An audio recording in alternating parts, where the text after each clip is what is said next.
Good afternoon, everyone. Did we get that? Was that loud enough? Working on it. There it is. Perfect. Somewhere in between the first time and the second time. Not too much, not too little. Good afternoon, everyone. I will call the December 17th, 2025 Metropolitan Council meeting to order. I'll note too, this is the last meeting of 2025. We will begin this meeting as always with the Dakota Land, Water, and People Acknowledgement, which will be read by Council Member Tony Carter. Thank you, Madam Chair. The Metropolitan Council acknowledges that the land we currently call Minnesota, and specifically the 7-county region, is the ancestral homeland of the Dakota Oyate, who are present and active contributors to our thriving region. As part of the Metropolitan Council's commitment to address the unresolved legacy of genocide, dispossession, and settler colonialism, and the fact that government institutions, including the Metropolitan Council, benefited economically, politically, and institutionally after the forcible removal of the Dakota Oyate, the Metropolitan Council is dedicated to instilling land, water, and people commitments in regional policy. These commitments support the Dakota Oyate, the 11 federally recognized tribes in Minnesota, Ho-Chunk Nation, and the American Indian communities representing over 150 diverse tribal nations that call the 7-county region home. Thank you. Thank you, Councilmember Carter. I will just take a moment to welcome Councilmember Obasakin back with us and in good health. Welcome back. We're so happy to see you here. Our very first item is the approval of the agenda. Members can see the posted agenda, and if there are no objections or changes, we will move on to our business. Great. We next will move on to the approval of council minutes. Can I get a motion for approval from the December 3rd, 2025 council meeting minutes? To approve? Is there, very good. Any questions? All those in favor? Aye. Any opposed? The motion carries. Next, we have a public invitation to address the council. Interested persons may address the council on matters that aren't on the agenda. As a reminder, every speaker is limited to 3 minutes. When you speak, please state your name for the record, place of residence, what organization you represent, and then you can share your comments. We will start with those who have pre-registered today, and the first person is Connie Singleton. Connie, can you come forward? Do we have Connie here?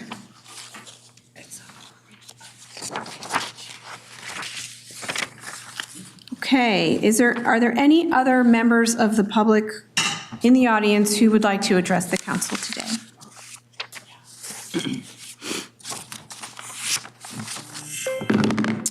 Seeing none, we will move now to the consent agenda.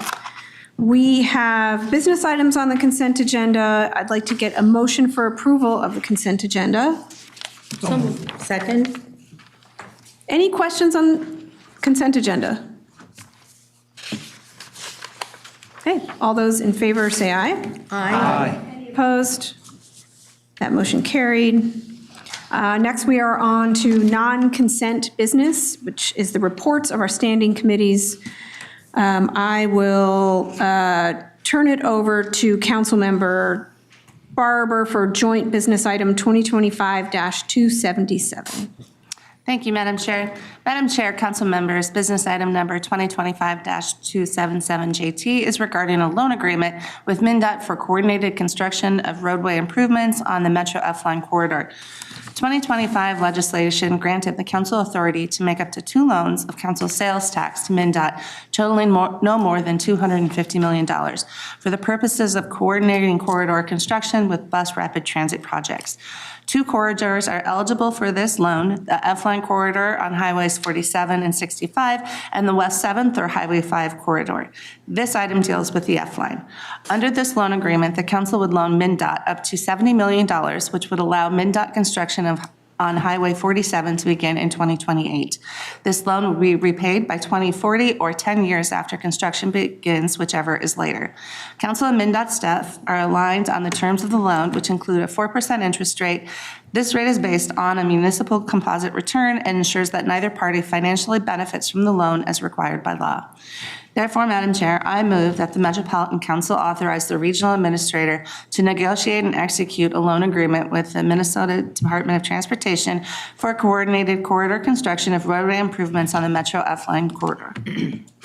Is there a second? Second. Any questions? All those in favor, please say aye. Aye. Any opposed? That motion carries. Next, we have two business items from the Community Development Committee, and I will turn it over to Councilmember Tony Carter. Thank you, Madam Chair. Community Development brings forward two items tonight. The first, 2025-304, is 2050 Planning Assistance Grant Program and Small Communities Planning Program Funding Award Recommendations. Council members, this item is to set the grant award amounts for the Planning Assistance Grant Program and the Small Communities Planning Program. Every decennial planning cycle, the Metropolitan Council provides planning assistance grants, updates to communities for local comprehensive planning. At the start of each planning cycle, the council evaluates the criteria for assistance and identifies the eligible communities based on demonstrated need and financial capacity.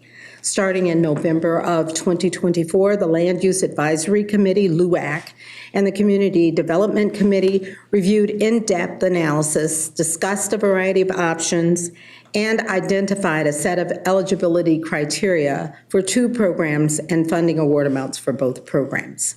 At the October 22nd, 2025 meeting, the Metropolitan Council adopted the eligibility criteria for the Planning Assistance Grant Program and for the Small Communities Planning Program. Today's action sets the available award amounts for each of these non-competitive programs and individual communities. The two programs will together provide direct technical or financial assistance to up to 103 out of 188 communities in the region.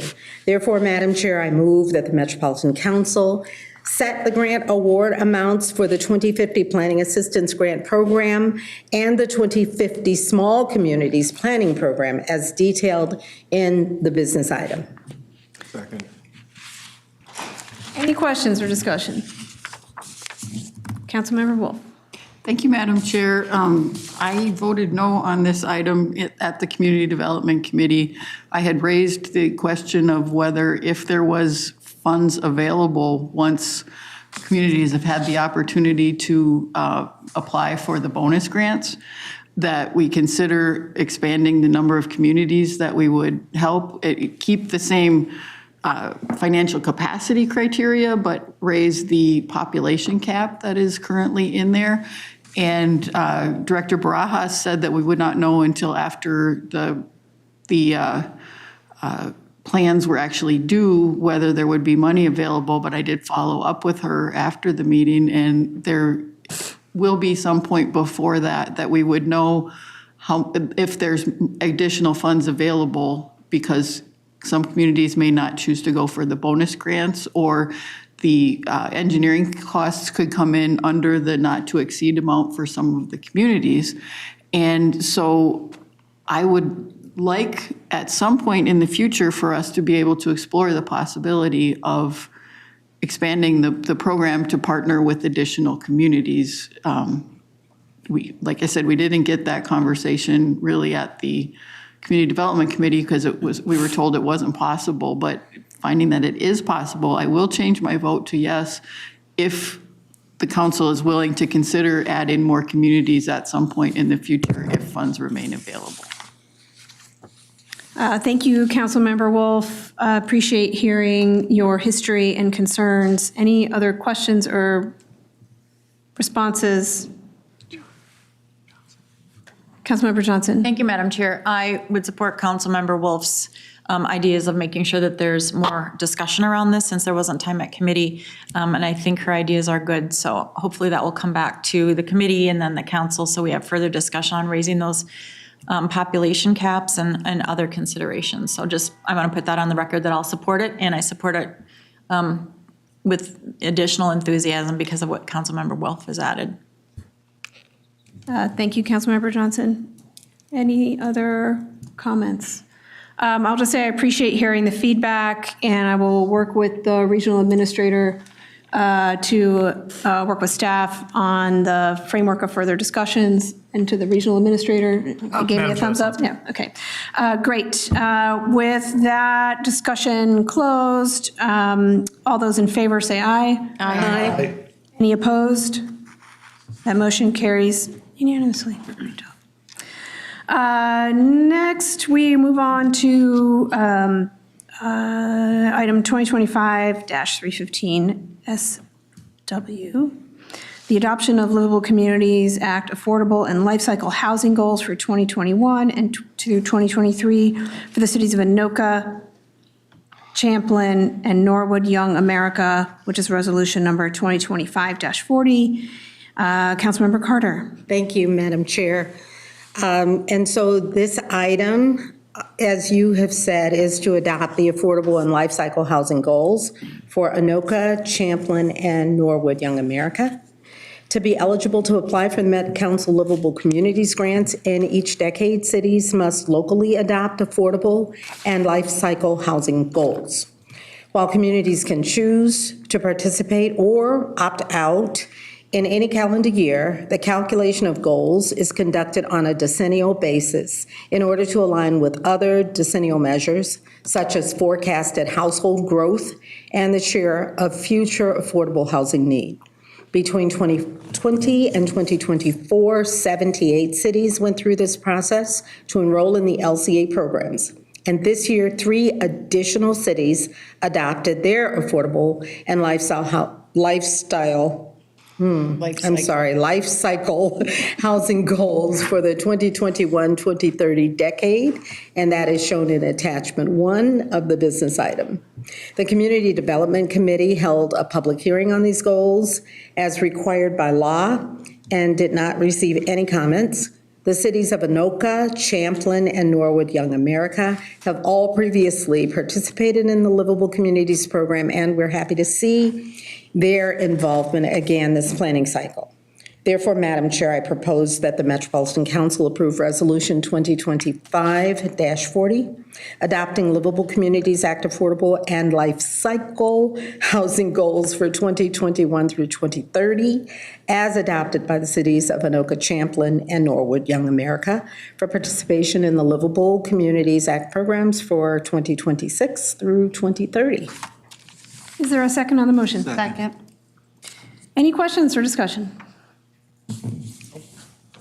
Councilmember Barber. Thank you, Madam Chair. I just want to actually thank the Livable Communities staff who were very helpful.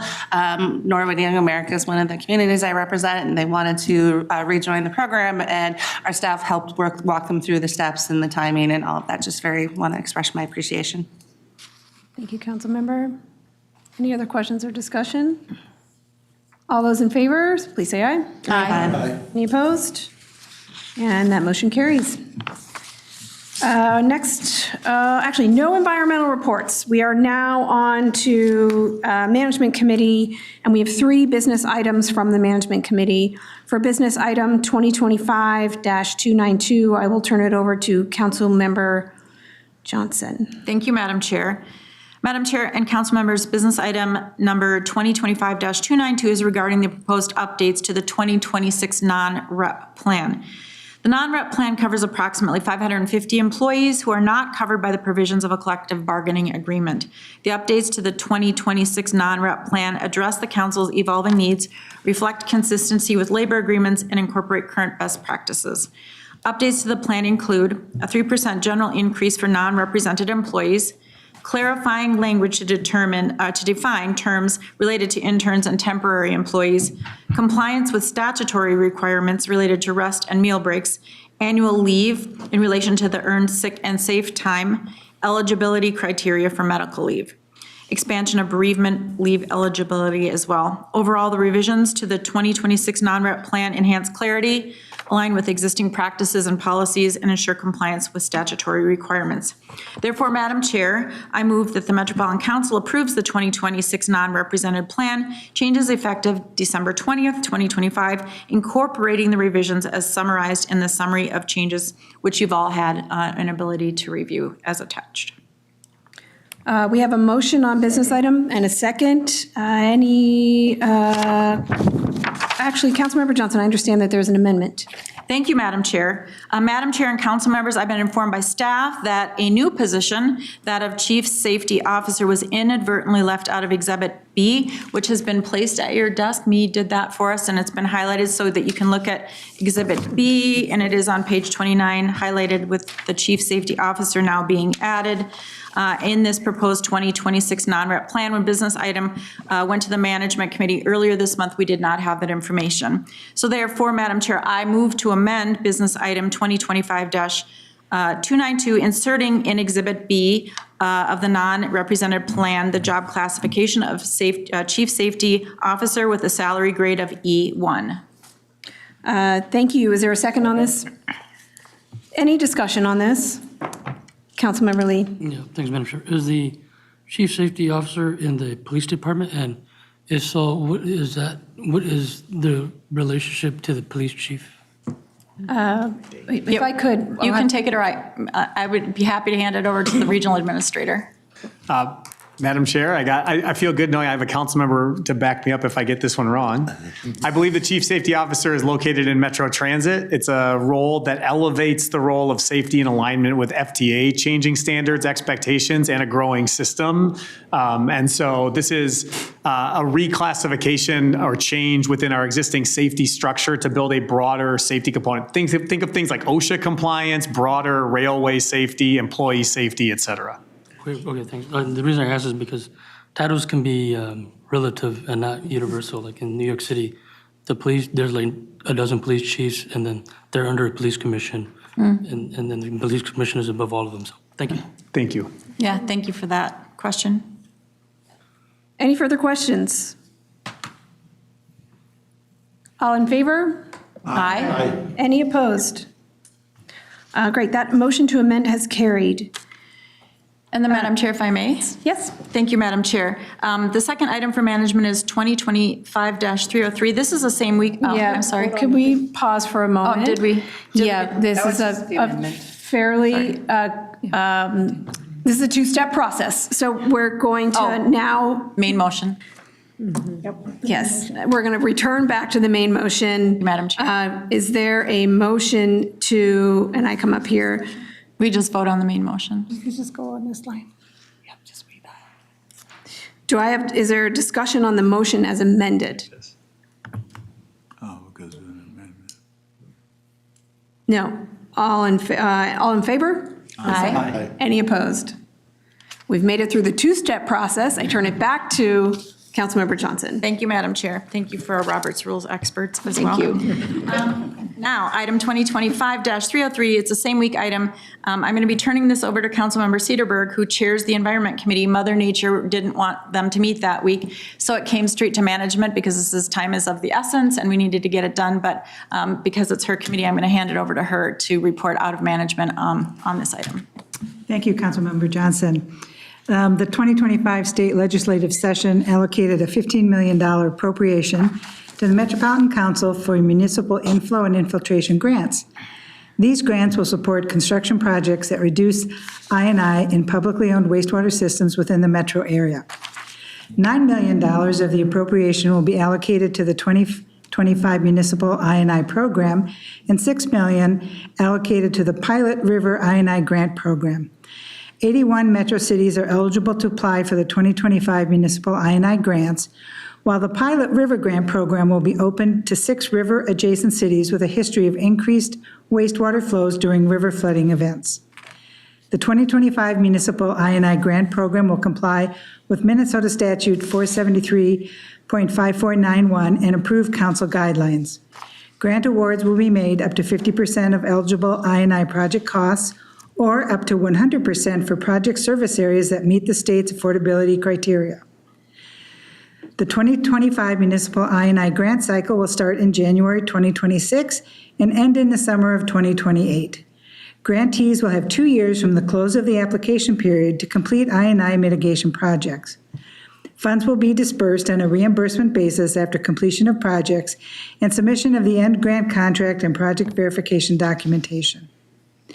Madam Chair, I move that the Metropolitan Council approve the 2025 Municipal Inflow and Infiltration Grant Program guidelines and authorize the regional administrator to award and execute grants and grant agreements pursuant to the guidelines outlined in attachments A and B. Second.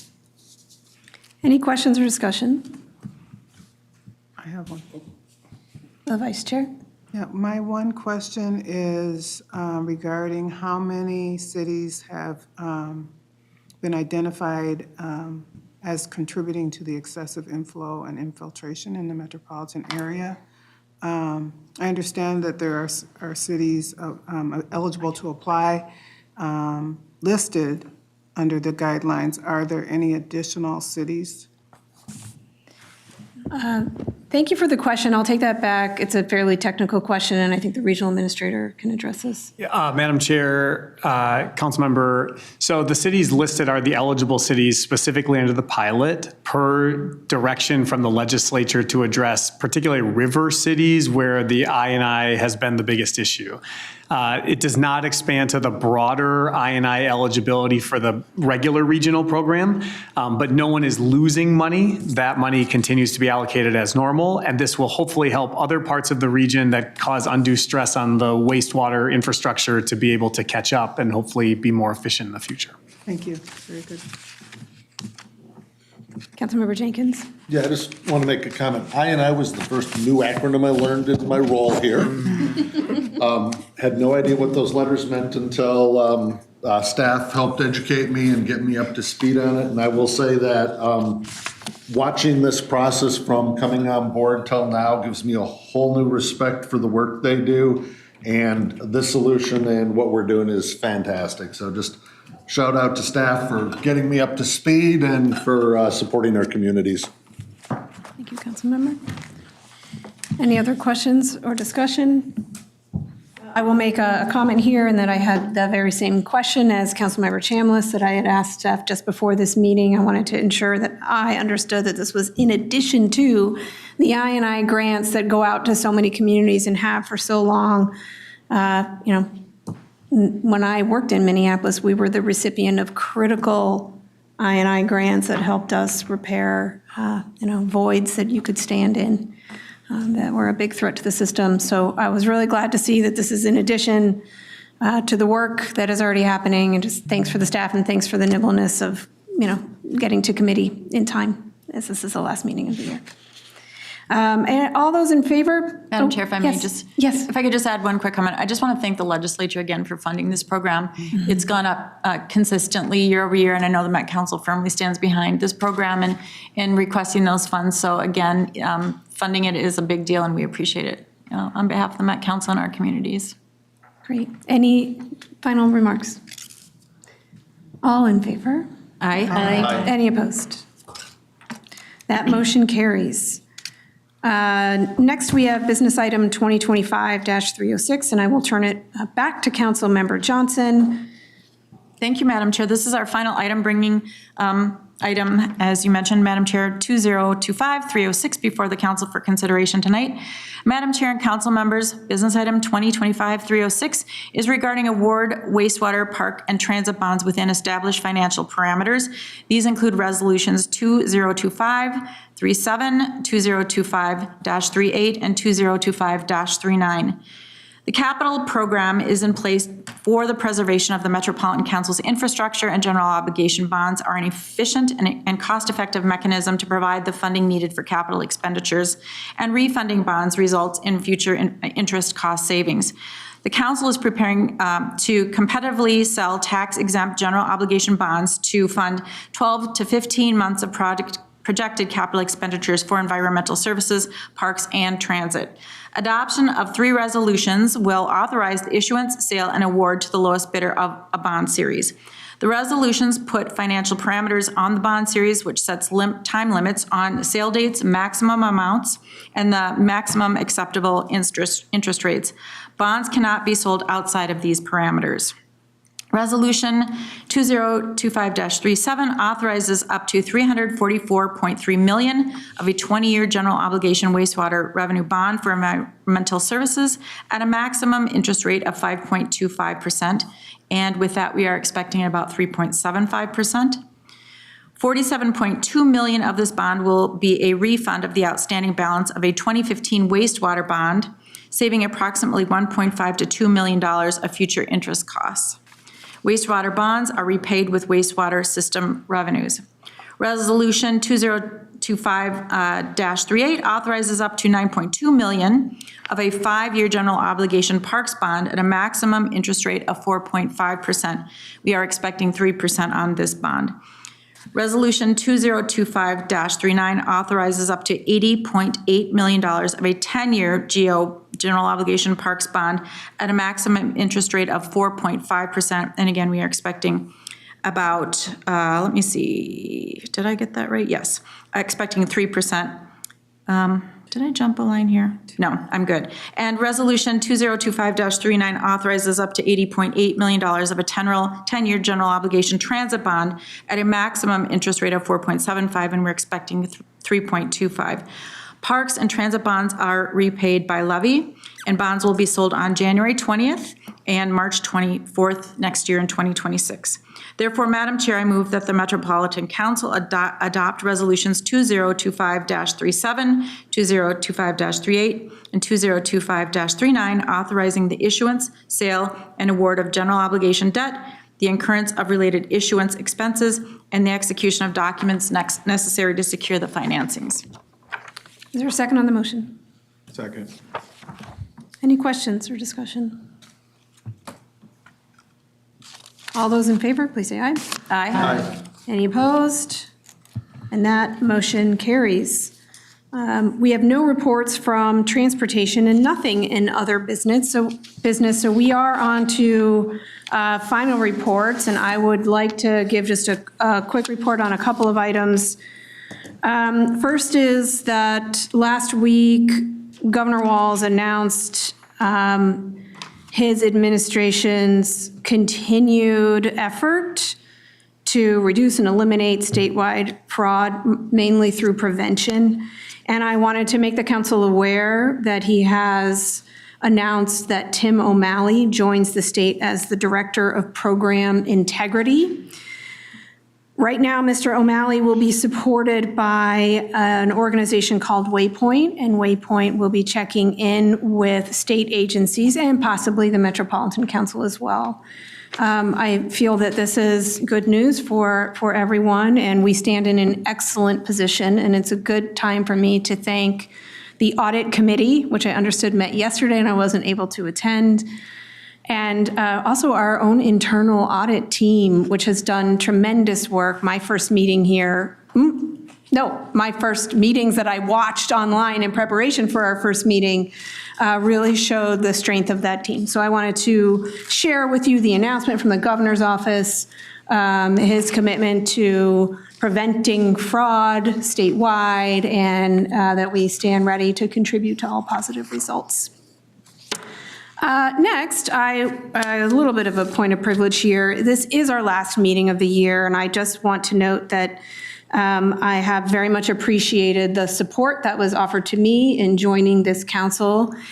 I am someone who at the end of a year will always start looking ahead to the next year, and based on what I have seen so far in 2025, I found an incredibly dedicated staff that is all about the mission. And if you're out there in the audience today, I've been watching you in your meetings online.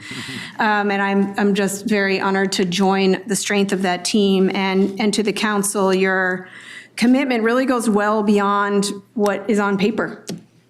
and the time that you spend, and I've seen it and experienced it with many of you so far, and it's because you believe in the mission, and I can see that. So I'm very excited to reflect on my short time here in 2025. Thank you for yours. I can see the work that went in and start looking ahead about how we make good on Imagine 2025.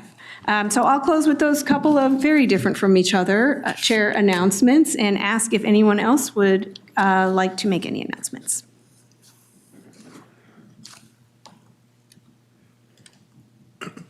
Regional Administrator.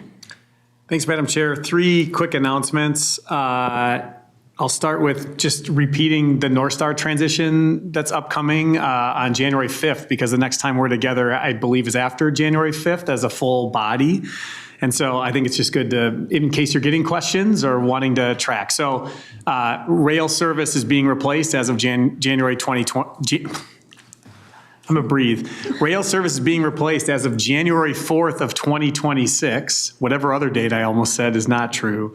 With the final Vikings home game being the final trip. So it'll be a win over the Packers and then the final trip as a celebratory. Right? But in terms of what the change looks like, I know we've talked about this here. It's a good restatement. So North Star as a train has currently been doing some special events in limited service to games like Vikings games. And then Monday through Friday for a total of 40 trips a week when you count it where we go. 3 bus routes are taking on replacement service of that, leading to approximately 400 trips a week that will go into the weekends as well. And so from a standpoint of people having access to move around via transit at the point of day when they want to move around and be able to get back and forth from work and home through that corridor, it's going to be a fundamentally different experience. Route 827 replaces an old route number, travels between Fridley and downtown, weekdays every 30 minutes during rush hour in both the morning and the afternoon, and then every hour during midday. And then there'll be hourly service on Saturdays as well.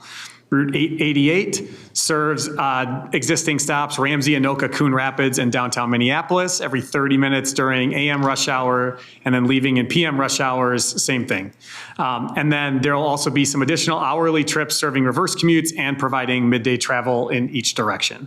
And then Route 882 is the route that's been developed in partnership with MnDOT. It's set up as a 2-year pilot where we are the contracted service provider to Greater Minnesota Transit for the area that operates outside of the 7-county metropolitan region, serves Big Lake, Elk River, and downtown Minneapolis on weekdays. We'll operate that service under the agreement with MnDOT. 3 southbound trips in the morning, 3 northbound trips in the evening, which is more similar to the traditional North Star service outside of the region. But what it really shows is if you've been taking a trip during the times in the morning coming in, you will have that and many other options, both directions, hopefully throughout the course of the week. And so we're excited. It's a big change and we recognize that. We appreciate all the feedback from community along the way. In terms of schedule changes, changing gears, I appreciate this body's willingness to be flexible and open to change throughout this year. We actually did a schedule change this year that kind of goes unnoticed, but normally we would be doing our budget work tonight. For those who have been around this table a long time, that leaves you with no extra meetings if there's a typo or a mistake on the budget. And personally, I felt like that was walking on a tightrope without a net that I thought, why not put a net underneath us?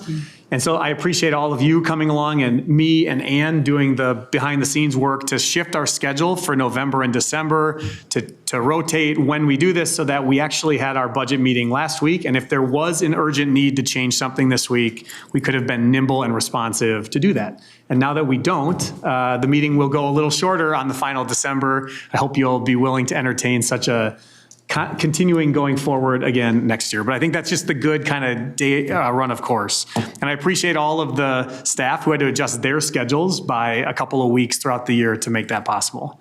And I'll end where the chair ended, just with appreciation to the broader council team. The end of every local government year is always a tricky and challenging time. That November and December push to the last meeting, from budgets, this year with just federal changes that have been going on all around us, and we've been talking about that here as well. to the launch of the E-line, to the end of the season construction across multiple areas of our work where you're racing the weather to get done every last thing you can get done, down to the last day, to system statements going out. There's been a lot of work going on around here, and I know you've all been deeply engaged in that, but it's always a good moment and a reminder to say thank you to everybody for all of the great work that you've carried forward at the end of the year. Thank you. Thank you. Thank you. General Counsel. Thank you, Madam Chair. I would just need to point out that our changes to North Star are not dependent on the Vikings winning. I don't want to have to read Robert's rules to figure out how we would do that.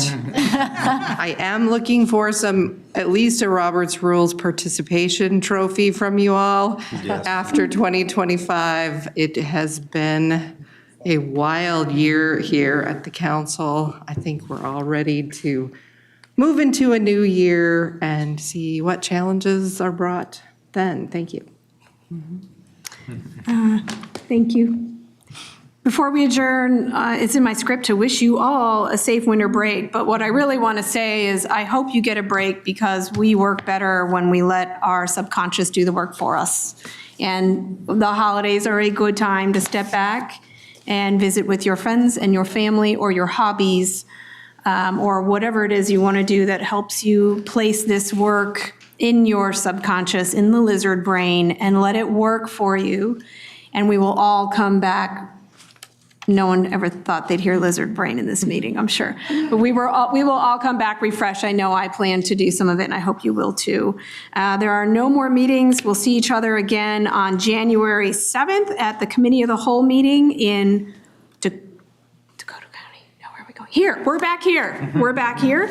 And with that, this meeting is adjourned.